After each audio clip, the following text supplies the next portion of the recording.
It appears that the United States is becoming increasingly serious in its preparations for a potential strike or strategic deterrence operation against Iran.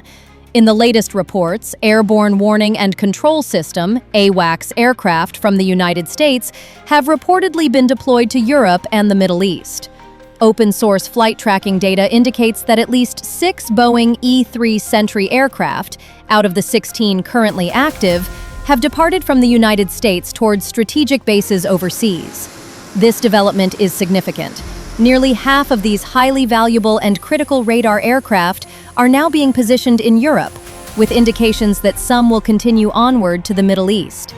2 units have reportedly moved closer to the vicinity of Iran, conducting patrol and surveillance missions.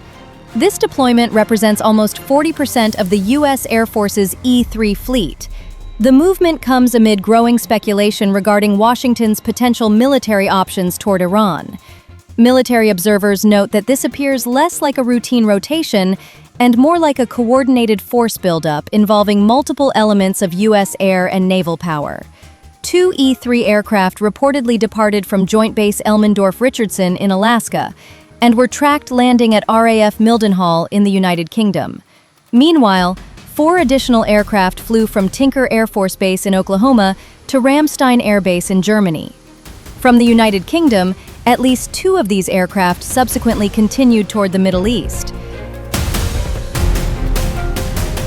Several analysts believe the aircraft may ultimately be stationed at Prince Sultan Air Base in Saudi Arabia, one of the primary hubs for U.S. air operations in the Gulf region. The scale and coordination of these movements suggest a deliberate strengthening of operational readiness rather than a standard deployment cycle. In the context of a potential conflict with Iran, the role of the E-3 Sentry is crucial.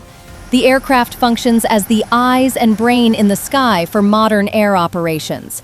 Designed to provide battlespace awareness and information superiority, the E-3 can monitor vast airspace areas and detect a wide range of threats, including fighter aircraft, ballistic missiles, cruise missiles, and small unmanned aerial systems. Equipped with the AN/APY-1 and AN/APY-2 radar systems, the E-3 can track hundreds of targets simultaneously across a broad operational radius.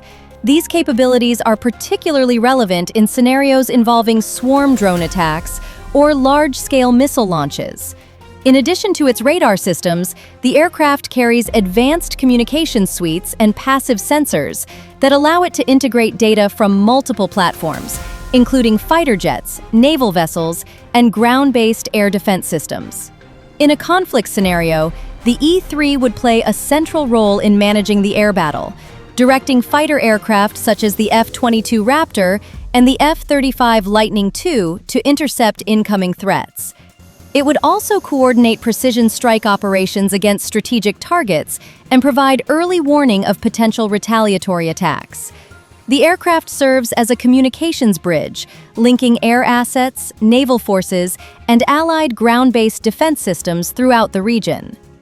Modern warfare is not solely defined by firepower and munitions.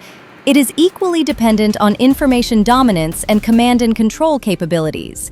In that regard, airborne radar platforms such as the E-3 are indispensable.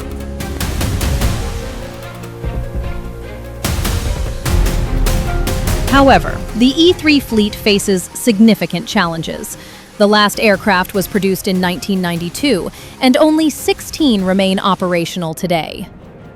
Reported mission readiness rates hover around 55%. As a result, deploying 6 aircraft likely involves assigning the most mission-capable units available. This situation has renewed debate over its successor program, the Boeing E-7 Wedgetail, which has faced scrutiny over cost concerns and survivability in high-intensity combat environments. In recent days, the United States has also repositioned additional combat assets to Europe and the Middle East. Advanced fighter aircraft have reportedly been stationed at forward operating bases.